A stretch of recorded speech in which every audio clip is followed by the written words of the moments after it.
Joe presents Baz and Andrew's House of Rugby, together with Guinness. Okay, it's Guinness Six Nations week, and what a better way to start than Ireland versus England in the Aviva on Saturday, and what two better men to talk to us about it than former England and Ireland captains Lawrence Dallaglio and Brian O'Driscoll. Thank you for joining us, lads. Pleasure. Lawrence, you're over pretty early in Dublin for Six Nations week. It's a pretty wild time over here, Six Nations week. Will you manage to last the week?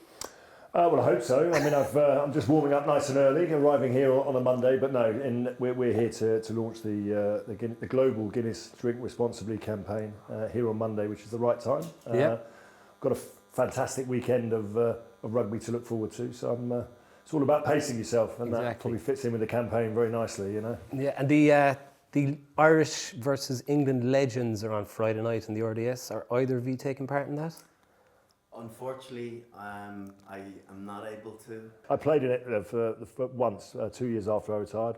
Never again. Never again. I mean, the head still wants to do things that the body doesn't really want to follow, you know? It's players that still think that they're capable of doing it that are unconditioned, and you're just a little bit later out of a tackle or into a tackle, and that's how injuries happen. Yeah. And there's a few there that you want to avoid. There's definitely someone who's going to be still wanting to throw digs and start fights. Well, I remember watching Josh Lucy here about 4 seasons ago, and he scored like 6 tries. It was like he was still professional up there, and everyone else was like hanging. So no, there's just a big discrepancy between those who've just retired and then the Shane Burns and the Jason Leonards and that crew. I played in the Matt Hampson one over in Leicester a few years ago, and it was all very casual. We're all going to have the crack, and Martin Curry hit Trevor Brennan a dig in the opening minute and bust his nose open. And then Trevor Brennan was like, "It's a fucking war, it's a war." And I was like, "Man, will you relax?" but he was on your team. Yeah, There was an upside to that. Yeah. I remember training with Trevor Brennan in '99, and him, Gary Halpin, I think Henry Hurley threw a dig at him, and Trevor finished him. I just remember thinking, I don't ever want to be on the side that he's not on.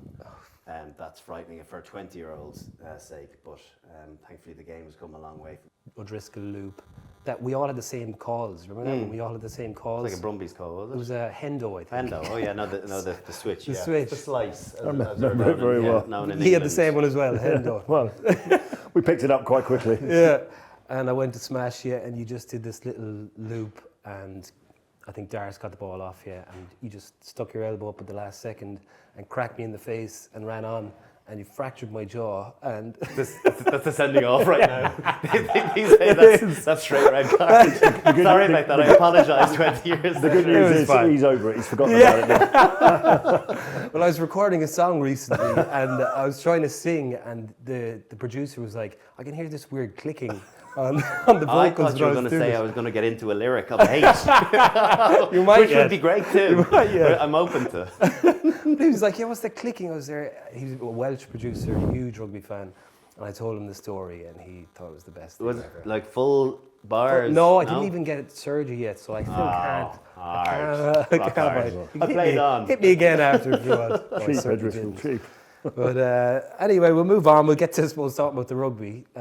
So Ireland versus England in the opener for both teams in the competition. As two former captains, before I got into tactics, I wanted to talk to you about the mentality going into a game like this. And Brian, you first with Ireland, going in as arguably the team that everyone wants to beat in the world, having won the last 12 games at home. What kind of mentality would you be if you were a captain still, like giving players? Obviously, there's no need to motivate players because they're a highly motivated team through the success they've had over the course of the last 18 months. I think I would look at it as a way, as a need to continually to improve.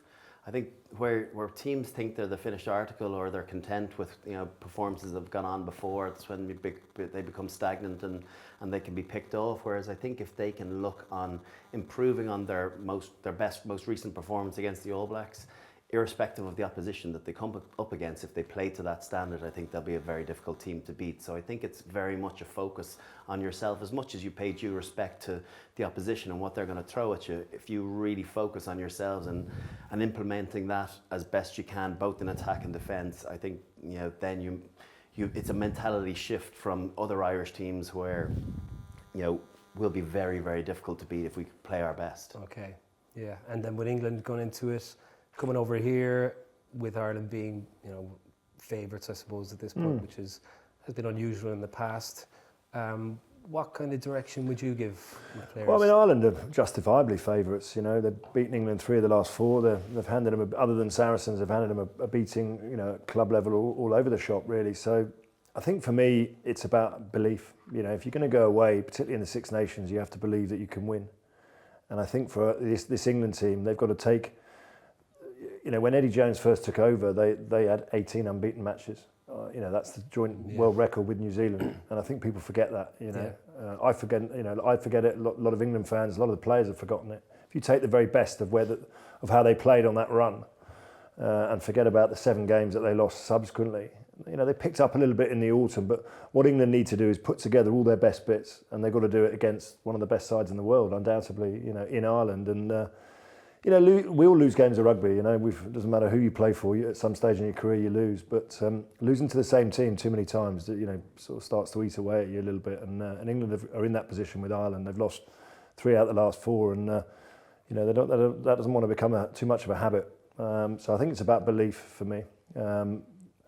I wouldn't say there's no excuses, but there's always been a few issues with England. This player's missing, that player's missing. That's not the case this time round. They're fully loaded. Full deck, yeah. They've got a strong squad to pick from, and they've got players who are used to winning as well. And I think that's key to this. So if they can execute and they know they've got to be at their very best against a really, really good side, then. And also that opening game is always a bit tricky for both teams. The last time we all played together was in the autumn. And you can be a bit rusty sometimes, and no one quite knows how you're going to come out the blocks. And that'll be the same for Ireland, same for England. They'll want to come out and settle quickly. So anything can happen in those opening games. Yeah. Would you be using this man's words against him, where he said maybe one in the English team would get on the Irish team? Is that what you said last week for the polo? Would you be using that in the dressing room? Let's phrase that. Who would you want to pick from the English team and put it into the Irish team? And I did struggle with it, and I only retrospectively realised Billy Vunipola. But I went through the back line and I went through the pack. Maratoji, maybe, but I like Devon Toner as a line-out option now for us. None of the front row, none of our back row, definitely not. Halfbacks, no. Centres, no. So I went through the whole team, and to be honest with you, yes, Billy Vunipola would, any team in the world, I think, would be happy to have him. Yeah. But beyond that, without that, potentially it has, it has the potential to sound a little bit arrogant and a bit cocky. But I don't think it does. But genuinely, I would not, because I think that man for man at the moment, Ireland are playing better rugby. Yeah, I was just thinking of the old school, using that in the dressing room against the team. Does that still go on, you reckon, these days? Well, I mean, I think they've got their own reasons to be motivated, haven't they? And they've been beaten comfortably on several occasions. So it's hard to put an argument up for until you win a game against the same opposition. It's hard to put an argument in there. There's a few of them that force their way into the Lions team. So there's definitely a few of them that are good enough to play at that level. But they have to win to be able to have those bragging rights. And just when you said a minute ago about England winning 18 games in a row, and this being a World Cup year. When you go back to your World Cup winning year in 2003, I think he'd lost 2 games in 2 years up until that point.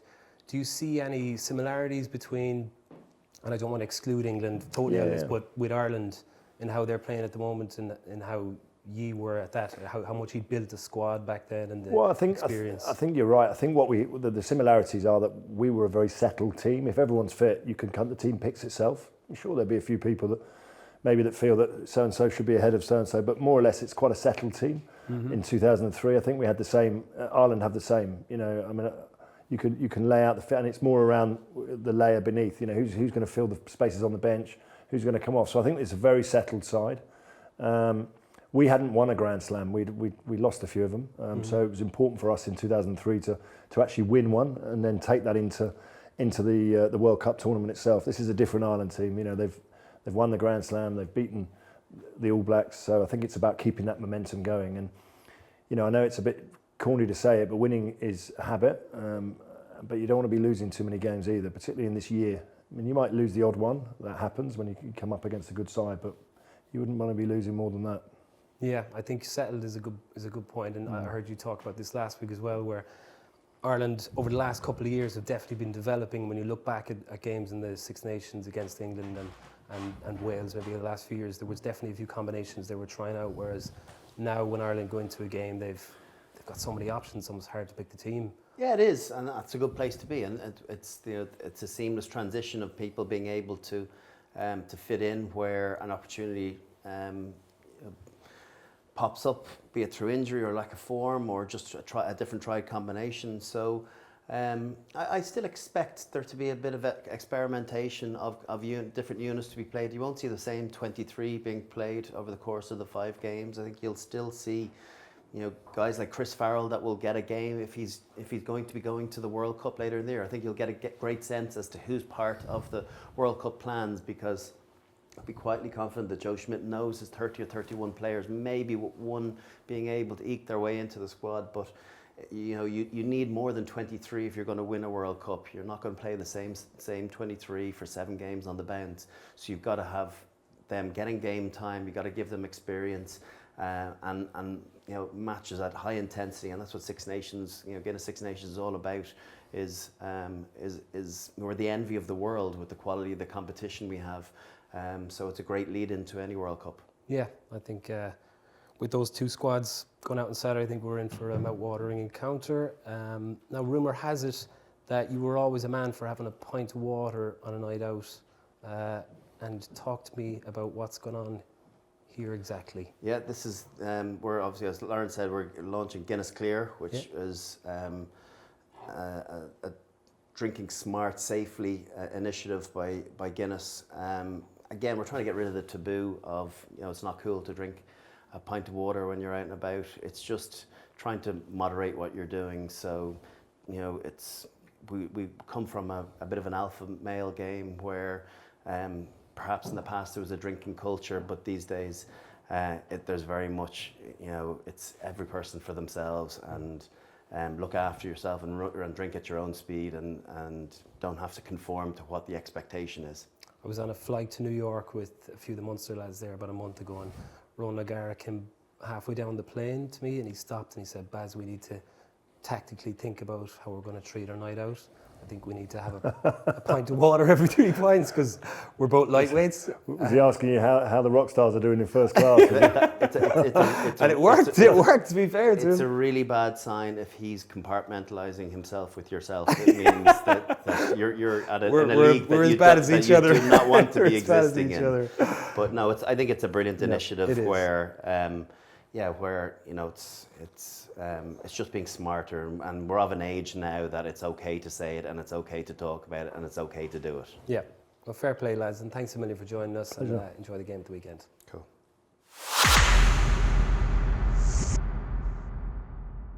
Welcome to the House of Rugby, featuring Andrew and not Baz, but crucially featuring 3 rock stars in the shape of Simon Zebo, Maggie Alphonsi, and Jenny Murphy. So yesterday, Baz got the opportunity to interview O'Driscoll and Dallaglio. They seem like big names, but not by comparison. Am I right? Championship, Premiership. Yes, Jenny, agreed. Yes, you're talking my language now. Zeebs, first of all, how are you getting on? You're obviously tearing it up in France, but are you settling in well, speaking the language? Yes, I'm well set. You're in Paris, sorry, it's just by your Instagram stories, it's hard to tell. it is Paris you're in, isn't it? Yeah, it's Paris, yeah. Champs-Élysées, Eiffel Tower, Arc de Triomphe. That's it. Day in, day out. I live around that area. Okay, you've moved away from Cork. Give me a break, man, come on. Yeah, I'm living in Paris. It's a very cool city, well settled in, my kids are in school. Mrs. is loving the city and working away, so the rugby's been going good too. So just trying to adapt and learn the new culture, the new ways of the team. And it's only been 6-7 months now, so it's been a good start so far. Is it a culture where this is acceptable? Definitely. Previously questionable. Before it wouldn't have been encouraged. Yeah. But in Paris, it's very much you have fun, express yourself. There's no shackles. There's no you shouldn't be doing this, you shouldn't be doing that. So it's it suits me down to the ground. It's a lot of fun, and you'll probably see I'm enjoying myself too. So it's good. You're loving it. Yep. And you're doing your talking on the pitch as well, Zebe. So Thanks, my man. Tearing it up. Thanks, man. Jenny, last time we saw you, you might have been in a soft cast, or you're certainly not back playing yet. You're not back playing yet, but you're very close now. Is that right? Yeah, pretty close. Whoa, that is loud. Very enthusiastic about being close. I'm about like 6 weeks away, hopefully, from running. And I got a little pin out of my leg this morning. So This morning, yeah. You love being on podcast. You love it. That's commitment. Yeah. It's just the chance to talk to Trimby. I was like, I can't miss that. Like, I can imagine. Yeah, give me local. I don't need general anaesthetic. This is so it's going to get me through the weekend. Yeah, I thought actually there might have been so we saw you, I know, start of November, and we were thinking you're going to be nearly playing, back like a redemption kind of, here goes Jenny. And then I saw an Instagram of you in like hospital scrubs. I was going, you've ruined the narrative, but you're grand. So it was only a wee. It was only a little wee thing, but it does build the tension up even more. So there's a crescendo coming. Yes. Fingers crossed. Gotcha. And Maggie, so welcome. Yeah, thanks. It's good to be here. It's good to be on the sofa. Do you feel welcome? I do feel welcomed. You know, I got off the plane and then I literally got the taxi, got here, and I met some fantastic people who just sort of made me feel like I should be here. But I just don't understand your banter. All your banters are so out of... our banter in England is pretty dry, so I'm catching up to what you guys chat about. I did a thing for the English House of Rugby with Tyndall and Alex. And one of the stories Tyndall told was about how back in the run-up to 2003 World Cup, he told a story about how they were on a night out, and he walked into a bar, and Martin Johnson was there, and then Johnson goes, "Oi mate, do you want me to straighten your nose?" And before he replied, he'd knocked him out. He was lying, and I thought, is that English banter? That is kind of spot on, if I'm honest. That is our humour. It doesn't surprise me that That's hilarious to me. I think that's absolutely hilarious. But yeah, our banter is quite dry. And in the face. In the face, yeah. Straight your nose. Yeah. That kind of stuff. I've bumped into you doing the rounds a few times now. Yeah. We're both in the afterlife, and like two corpses walking around. Just I saw you doing our day jobs. Yeah, up in Belfast. That's correct. Yeah. Doing some work. Yeah, I work for a health insurance company, so doing some stuff around trying to get people healthy and active. Yeah. So we bumped into each other, and I think, are you missing playing? No, it's fine. Do you miss it? No, I don't. No, I have to admit, I do. I absolutely miss the big moments. I was chatting before to Jenny, and we were just saying, I just miss you miss sort of those moments where you kind of go, everything is at stake. You know, playing against Ireland, France, whatever it may be, and you kind of look forward to those big occasions. Don't have that anymore, so I'd sort of miss that environment. Yeah, I miss it's the small things I miss. It's the crack. It's the coffees between gym sessions. It's the slagging in the changing room, stuff like that. You can't do any of that in an all-over Not in the business life. No, you can't pull people's pants down. But you can. Yeah.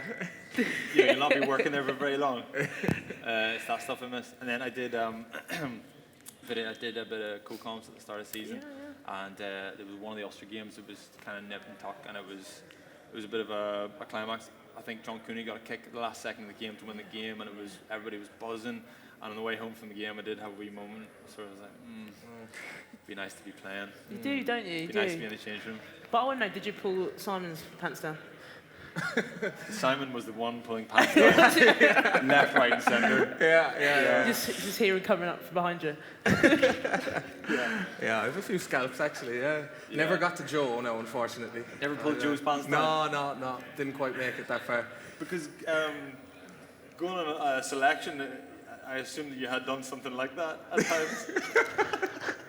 Or worse. He's in a press conference, he's like, Simon Zebo's unavailable this weekend because he pulled my pants down. That wouldn't surprise me, to be honest. Yeah. But anyway, so big week. England the weekend, we're straight into the deep end.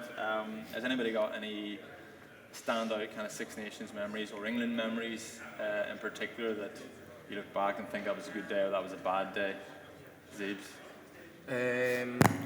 Good day was probably a couple of years back when they were coming over here to try and claim the Grand Slam, and that was unbelievable atmosphere, and we ended up putting 10 or 20 on them, which was great. Sorry, Maggie. That's right. Sorry, Maggie. Yeah, but it was it was great. It was probably my only good memory against England, to be honest. I've been on the losing end a few times. One of my earliest memories was my second or third cap for Ireland, or Six Nations cap anyway, and broke my foot after 10 minutes and had to come off. So mixed bag against England. Zeebs, you maybe get your feet out, but they look like feet that have been broken a few times. Yeah, okay. Thank you, Andrew. I mean, I've had 2 operations on my feet as well. Yeah. So, listen, I know, I understand like what it's like to have manky feet. Yeah, mine are bad. Yeah, mine are bad. I've got claws. I have proper claws. Yeah. And then a few bunions sticking out as well. Is Yeah. Like, Well, I'd it's rather rugby have ugly feet than an ugly face, you know? Well, oh, Yeah, not you. oh no, you didn't. Oh, you went there. Wow. What did you That's bitchy, Zeke. That's like their punch in the face. I know. Do you know Yeah. what? It's good. Yeah. It's like, That's all right. That's the equivalent. Yeah. Did you be up to speed there? Did you like that? I'm now getting it now. I'm on it. Yeah. You're getting more and more Irish as it goes along. Yeah. Do you know what though? When you talk about rugby feet, I have to explain it to people who don't play sport at a high level. You go, your feet get absolutely just not pretty. You know, you wouldn't want to suck someone's toes. You know, it's that kind of thing. It's just.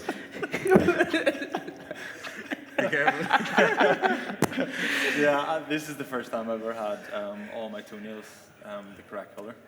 Okay. Because I haven't played rugby in 6 months, so I grow back, and it's one of the things about retirement. You know, obviously you're lonely and you haven't got as much friends, and you know, mental health takes it, you know, because you're not getting as much exercise. But at least my toes are fine.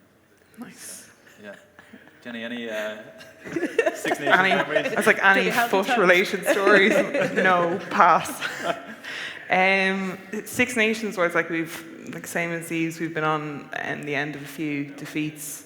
Like it's always loved playing against England in Twickenham. Like playing there is something special. But one that sticks out for me was my first year starting in 2013. And they came to Ashburn, and we beat them, and it was our first time ever beating England, and we kept them at 0, so that was something that we're pretty proud of. So that would be, and then flip side, probably losing against in the World Cup semi-final was a bit of a punch, but like ups and downs. We're all like, oh, I remember this one time we beat England. Maggie's like, whatever. I was like, wait, let me just pick one of my best ones. No, I'm just joking. Do you know what? I have to say, because I didn't play in that game in 2013. All right, so sticking out there. That was the reason. That was the reason. But I remember watching it and just going, you guys were absolutely awesome and fully deserved it. And it did hurt to sort of not be part of that squad because I picked up a knee injury. But then in 2014, winning the semi-final was quite special. But I think my best memory actually wasn't even us playing. It was probably in 2003 watching the standoff between England and Ireland, and Martin Johnson bringing out the England side, and then standing on, I can't remember what side it was, and not wanting to move. And there was that stand down that O'Driscoll brought out, obviously the Ireland side. I think that moment sort of brought that whole tension between England and Ireland, sort of summed it up really. So that was kind of like a moment which I still look back at thinking that's sort of rugby at its best. Yeah, it was certainly a significant moment anyway. So we're talking Ireland, England, and Six Nations memories, and Maggie was just telling us how she's never got beaten by Ireland.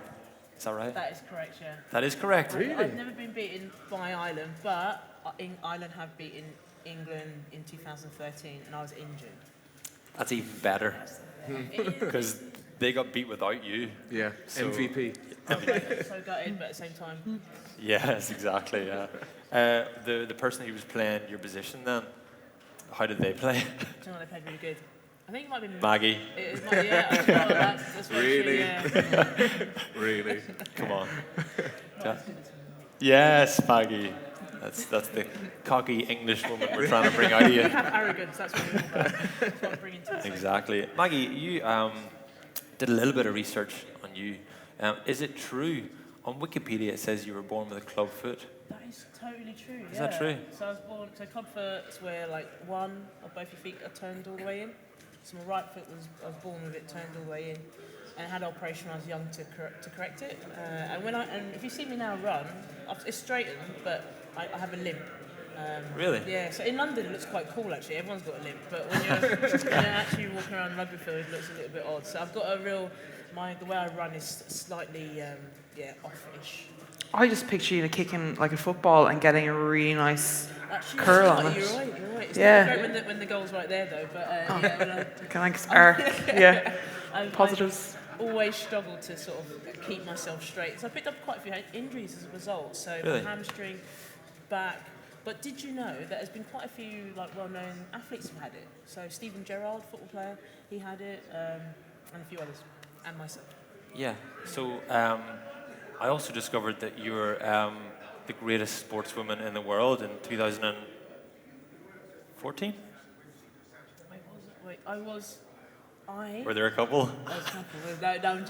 2000, I think in 2011 I won like Sports Personality, like Sunday Times of the Year, which is just obviously this newspaper, but it was voted like the best female athletes in England at the time. Yeah. And I beat Jessica Ennis-Hill. Oh, yes. That's a big scalp. Take that, Jess. I either get mistaken for looking like her or just saying I've beaten her. So that's kind of like nice to know that I've Yeah. That's why I wanted to retire because I've done it. So That's a solid Wikipedia page. here, there's more. It's me who's adding to it. I'm like, I know he's going to look at this, so I'm just going to have to. She's studying an MBA. You are an MBE. I'm MBE, yeah. Yeah, and this is the bit that is like a bit Forrest Gump. You know, you tried to compete to represent GB at Rio for shot put. Is that correct? Yeah, that's like the sort of bit I tried to erase from my life. If I'm honest, I tried to get to so once I retired from rugby in 2014, I thought I'm going to try and get to Olympic Games, and I had 2 years to try and do it, but not in rugby, in shot put, and kind of realised I wasn't good at it. You know, I did it for a year, and I used to do it before I came to rugby, so I was all right back then when I was like 13 years old, and then obviously a good few years have passed, and I pushed myself, but I'm too short. You sort of have to be in the 6 foot region. Oh, really? And be a little bit bigger than what I am to sort of get the shot put as far. Did you try and put on a bit of weight? I did. I bulked up, but yeah, I wasn't going to get as close really. And I enjoyed it, but it's not the same not having all your teammates around you. Yeah. And good banter. It's only just you and your coach, and there's only so much you can talk about the same thing. Shot put banter. Shot put banter is really boring. I mean, you think I can English imagine. Yeah. So I did. It was good to give it a go. I tried to challenge myself, and then I realised it's not for me. Yeah, wow. I'm interested to see what's next, to be honest. Have you tried the shot put? Have you tried the shot put before? Oh, when I was a kid, yeah. But Probably go down like a lead balloon now. Nailed it. Sorry, that was really bad. No, I would not go near the shot put. I have no biceps. Nah. Yeah. Have you ever tried to throw a hammer? That's the hardest. Like, you know, a shot put on a chain. Yeah. And then Yeah. to throw it around Very, your head, very difficult. And then get it between it. That is hard. That's crazy sport. But so I you like it. did a lot of athletics when you were young then? I did, yeah. It helped kind of build up my strength, and then I realised I can run as well. So then I crossed over to rugby. Yeah. Gave that a go. I absolutely loved it. Yeah. So Maggie's done all of that. What have you two done? Nothing in comparison to that. Nearly solved the Sudoku this morning. Oh, So, beginner, like intermediate or why did you have to? sorry, don't we do- Beginner. Like, yeah, beginner. Nearly got the beginner. Oh, Yeah. that's thanks. fine. No, that's fine. I need to work on my Wikipedia page. Yeah. Zeebs, Yes. Are you friends with Neymar yet? No. Unfortunately, it's still something I'm trying to do, trying to befriend him. Who's the most famous person in Paris that you've hung out with? Well, I haven't hung out with him, but I've bumped texted into him. Kylian Mbappe. Oh. Yeah, met him at a restaurant, and I think he kind of knows Teddy Thomas a little bit. So we were going out for dinner, and a few of the PSG lads were eating at a table next to us, and got to meet them, shake their hands, and he seemed pretty down to earth. And yeah, he was pretty big time. And were you introduced? Like, I mean, do you follow football much? Yeah.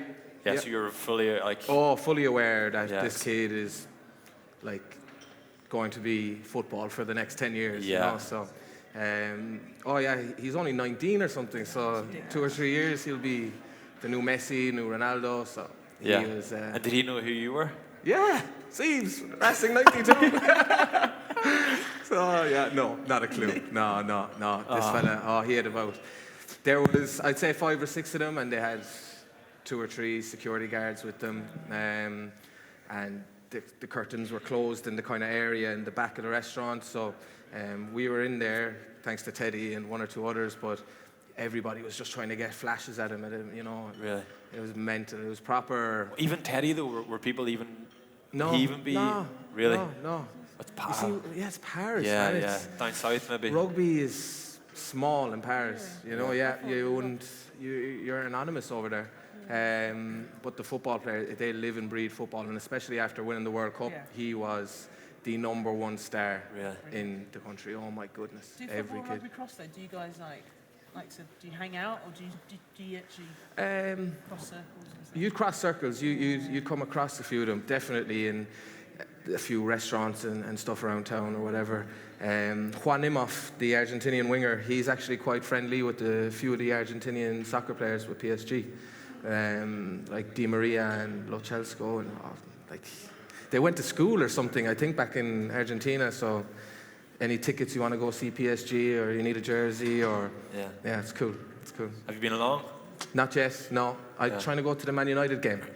That they're playing United soon, so that'll be a good watch. Oh, nice one. Nice one. So anyway, Jenny, you're nearly fit. Nearly. You're what? You 6 weeks away? Did you say?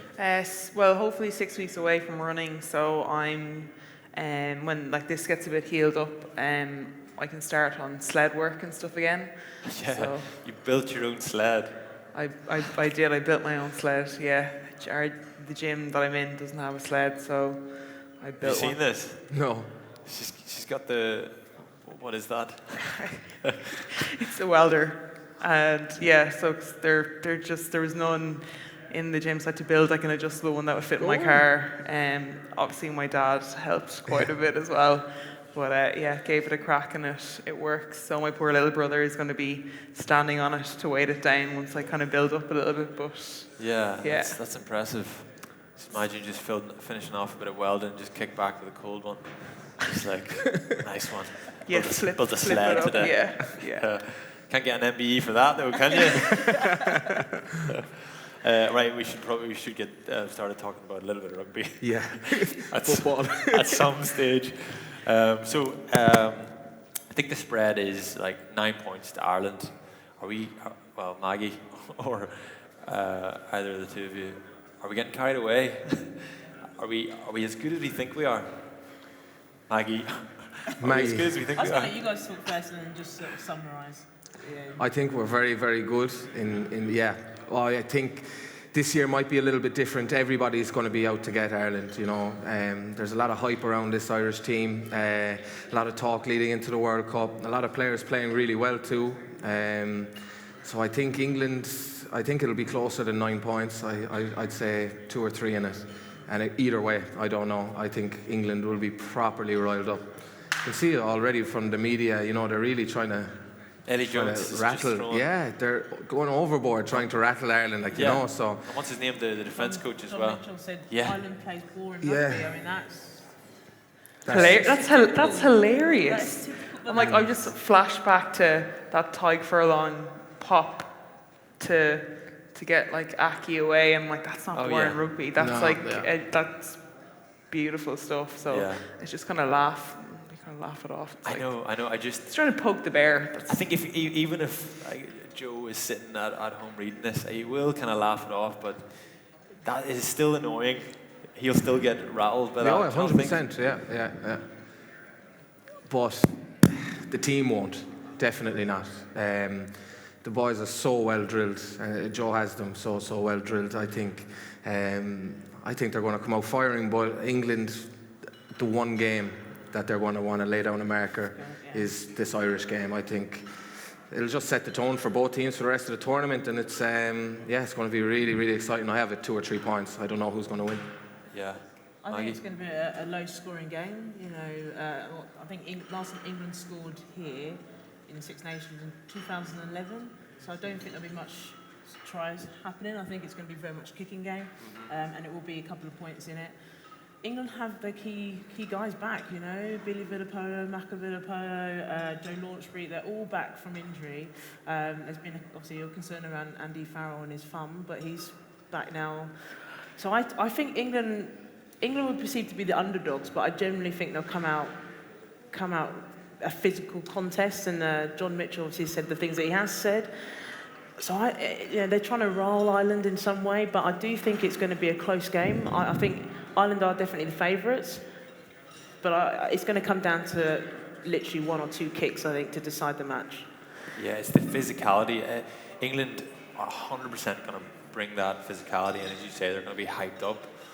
But that's not been enough the last couple of times. It's just, I think Ireland just outsmart them, or they've thought through what they're going to do, and the aerial game as well. Yeah, they'll have something up their sleeve as well. So, I think as well when you're coming up against a team and you can have a look at that lineup and be like, okay, you have it, and Billy Vunipola is by no means a ball carrier. He's very good at that, but he's got so many other skills and assets that he can do. But if you're looking at like what the media are throwing around as potential stars, and Ben Teo is now out as well, like that's going to be, I think that changes up a bit. But if physicality is the big thing that you're bringing to the game, like as a player, I'd be like, happy days. That's kind of, it's nothing surprising, or I don't have to use my brain too much. It's kind of like, I will tackle what's in front of me. Yeah, so okay, you're up for it. Well, is Manu playing? Yeah. Manu Tuolangi? I suppose he's fit. I thought Ben Teo was fit, but maybe he might be. Yeah, I think it was just there a couple of hours earlier. They were like, he was, I think, gone. Yeah, and then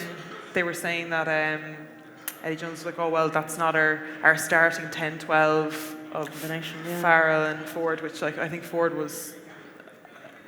I think Farrell is definitely the stronger 10, and the team is better when he is in that fly half position. Definitely. Manu's fit, to my knowledge, so you add that plus Joe fucking Singer's back from injury as well.